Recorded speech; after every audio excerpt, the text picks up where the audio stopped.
To my educational channel విద్యా ఉద్యోగ సమాచారానికి స్వాగతం. ప్రతిరోజు మీకు ఇంపార్టెంట్ క్వశ్చన్స్ అయితే previous questions expected questions discuss చేస్తున్నాను. ఇవి మీకు రాబోయే గ్రూప్ 2 గ్రూప్ 3 ఇతర కాంపిటేటివ్ అంటే దాదాపు ప్రతి కాంపిటేటివ్ ఎగ్జామ్ దృష్టిలో పెట్టుకొని ఈ జనరల్ నాలెడ్జే కాదు జనరల్ స్టడీస్ క్వశ్చన్స్ కూడా మ్యాక్సిమం కవర్ అవుతున్నాయి. మరి ఛానల్ని సబ్స్క్రైబ్ చేయండి, లేటెస్ట్ అప్డేటెడ్ ఇన్ఫర్మేషన్ అయితే పొందండి. ఇవాళ మనకు డైలీ జీకే ఇది 21 డే. ఈ రోజుకి మనకి 10 క్వశ్చన్ చూద్దాం ఫాస్ట్గా. ఫస్ట్ క్వశ్చన్ చూడండి, very important question, previous question. GSLV full form అడిగాడు. Geo synchronous satellite launching vehicle. మనకి ఉపగ్రహాలను ప్రయోగించడానికి మనం వివిధ రకాలైనటువంటి రాకెట్లను ఉపయోగిస్తాం కదా. ఈ రాకెట్స్లో మనకు చాలా రకాలు ఉన్నాయి. అయితే భారతదేశం మొట్టమొదట శాటిలైట్ లాంచింగ్ వెహికల్స్, ఈ తరం రాకెట్లు, ఇవి మొదటి తరం రాకెట్లు. తర్వాత అగ్మెంటెడ్ శాటిలైట్ లాంచింగ్ వెహికల్స్, ఇవి రెండవ తరం. Polar satellite launching vehicle PSLV విమానౌకలు అంటాం వీటిని. తర్వాత లేటెస్ట్గా మనకు జిఎస్ఎల్విని ఉపయోగిస్తున్నాం. ఎక్కువ బరువున్న ఉపగ్రహాలను అంతరిక్షంలోకి పంపడానికైతే లేటెస్ట్గా వీటిని వాడుతున్నాం మనము. సో ఈ విమానౌకలు లేదా రాకెట్స్ మీద మీకు కంటిన్యూస్ క్వశ్చన్స్ అయితే వస్తున్నాయి. వీటి ఫుల్ ఫామ్ కానివ్వండి, ఇవి ప్రయోగించినటువంటి ఉపగ్రహాలు కానివ్వండి దాని మీద. సో ఇది మనకి Jio synchronous satellite launching vehicle GSLV. Question number 2 చూడండి. ఈరోజు రామన్ రీసెర్చ్ ఇన్స్టిట్యూట్ ఎక్కడ కలదు అనే ప్రశ్న వచ్చింది. ఇది బెంగళూరులో ఉందండి. 1948లో సివి రామన్ దీన్ని స్థాపించడం జరిగింది.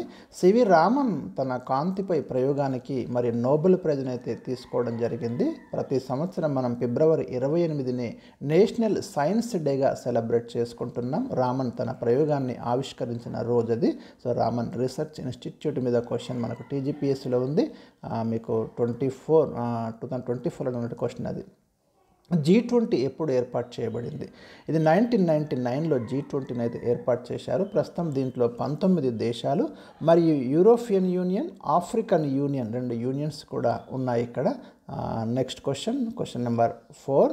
రాజ్యసభకు రాష్ట్రపతి ఎంతమందిని నామినేట్ చేస్తాడు? భారతదేశంలో భారత రాష్ట్రపతి రాజ్యసభకు 12 మందిని నామినేట్ చేయడం జరుగుతుంది. విశిష్ట సేవ చేసినటువంటి వ్యక్తులను గుర్తించి కళారంగం కావచ్చు, క్రీడారంగం కావచ్చు, డిఫరెంట్ సెక్టార్లో మరి భారతదేశానికి ఎవరైతే అమూల్యమైనటువంటి సర్వీసెస్ అందిన వ్యక్తులను భారత రాష్ట్రపతి రాజ్యసభకు నామినేట్ చేస్తాడు. అంతకుముందు మనకి లోక్సభకు కూడా 2 ఆంగ్లో ఇండియన్లను నామినేట్ చేసే అధికారం రాష్ట్రపతికి ఉండేది. కానీ దాన్ని ఆంగ్లో ఇండియన్లను లోక్సభకు నామినేట్ చేయడం అనే దాన్ని తొలగించడం జరిగింది ప్రస్తుతానికైతే. అంటే రాజ్యసభకు మాత్రమే 12 మందిని రాష్ట్రపతి నామినేట్ చేయడం అనేది జరుగుతుంది. Question number 5. Abolition of untouchability అంటే అస్పృశ్యతను నిషేధిస్తున్నటువంటి రాజ్యాంగ అధికరణ ఏది? అంటరానితనాన్ని నిషేధిస్తున్న రాజ్యాంగ అధికరణ ఏది అనేది రిపీటెడ్ క్వశ్చన్ అండి మీకు కాంపిటేటివ్ ఎగ్జామ్స్లో. ఆర్టికల్ 17 మీకు భారత రాజ్యాంగంలో అన్టచబిలిటీ లేదా అంటరానితనాన్ని నిషేధిస్తుంది. ఈ ఆర్టికల్ చేర్చడం వెనుక గాంధీ యొక్క ప్రభావం ఉంది. ఈ ప్రశ్న కూడా చాలాసార్లు అడిగిండు. భారత రాజ్యాంగంలోని ఏ ఆర్టికల్ మీద మహాత్మా గాంధీ ప్రభావం కనిపిస్తుంది అని ఆర్టికల్ 17. అదేవిధంగా మీకు ఆర్టికల్ 14 అనేది మరి ఈక్వాలిటీ బిఫోర్ లా, చట్ట సమానత్వాన్ని వివరిస్తుంది. ఆర్టికల్ 15 5 రకాల వివక్షతలను నిషేధిస్తుంది. ఆర్టికల్ 18 అనేది బిరుదులను నిషేధిస్తుంది. సో ఇవి మీకు ఫండమెంటల్ రైట్స్, భారత రాజ్యాంగంలోని 3వ భాగంలో మీకు ప్రాథమిక హక్కులు ఉన్నాయి. ఆర్టికల్ 12 to 35 ఆర్టికల్స్ ఉన్నాయి. ఆ మధ్యలో వచ్చినటువంటి ఇంపార్టెంట్ ఆర్టికల్స్ ఇవి. Question number 6. రామకృష్ణ పరమహంస అసలు పేరేమిటి? రామకృష్ణ పరమహంస భారతదేశానికి సంబంధించినంత వరకు ఒక గొప్ప వ్యక్తి. గదాధర్ చటోపాధ్యాయ అసలు పేరు. మీకు 1833లో జన్మించడం జరిగింది బెంగాల్ ప్రాంతంలో.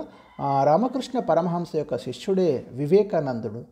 గురువు పేరు మీదనే మరి రామకృష్ణ మిషన్ని స్థాపించడం, రామకృష్ణ మఠాన్ని స్థాపించడం అనేది జరిగింది. ప్రపంచ బాల కార్మికుల వ్యతిరేక దినోత్సవాన్ని ఏ రోజున జరుపుకుంటారు? దీనికి ఆన్సర్ వచ్చేసి మనకి జూన్ 12 అండి. Important days. Question number 8. ప్రయోగశాలలో మొట్టమొదటిసారిగా కృత్రిమ మేఘాలను సృష్టించిన శాస్త్రవేత్త ఎవరు?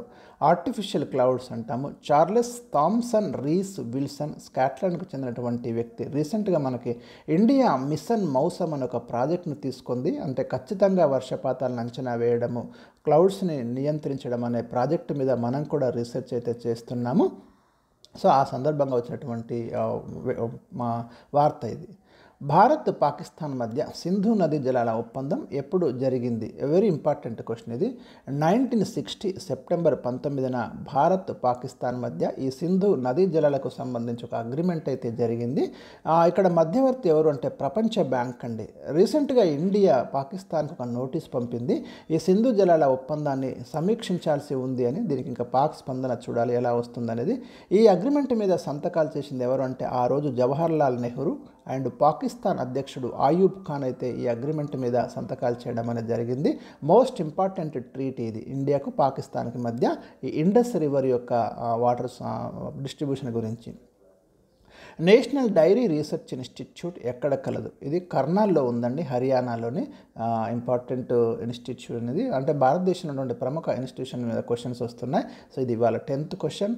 నెక్స్ట్ వీడియోలో మరి 10 ప్రశ్నలతో మీ ముందుకు వస్తాను. Thank you for watching. వీడియోని లైక్ చేయండి, మీ ఫ్రెండ్స్కి షేర్ చేయండి.